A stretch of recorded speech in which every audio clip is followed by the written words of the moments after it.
¿Cómo les va? Bueno, espero que muy bien. Este es otro video de Siciliano en su taller para mostrarles esta hermosa pico del oro de la calidad Peugeot. Esta pinza formaba parte del juego de herramientas de un Peugeot 404, es original. La verdad que es una herramienta muy noble. Dado la calidad de la misma, se empezó a fabricar como herramienta individual bajo la marca Peugeot, obviamente. Y bueno, yo a esta la cuido mucho, la uso para algunas tareas muy puntuales de plomería, dado que me sirve la mordaza, que es completamente fina y entra en lugares donde otras no.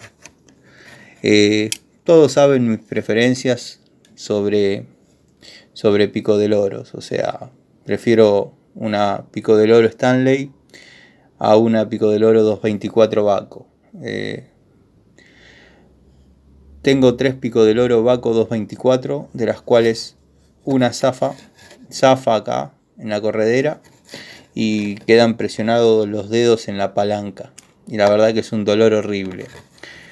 En esta, que gracias a Dios no está zafada, y en las Stanley no me pasó nunca.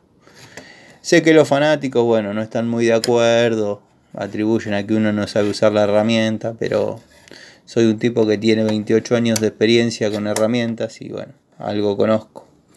Así que por ahí tienen que aceptar que ha evolucionado un poco la calidad de otras marcas por sobre las clásicas, llamémosle.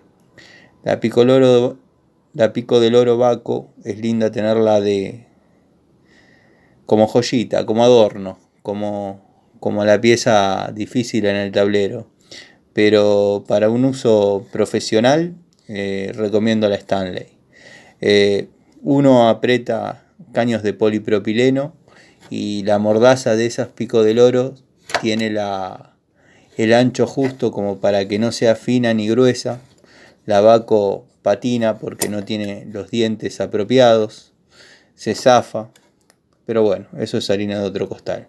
Simplemente quería mostrarles esta, que es una Peugeot original que formaba parte del juego de herramientas de un Peugeot 404. En un estado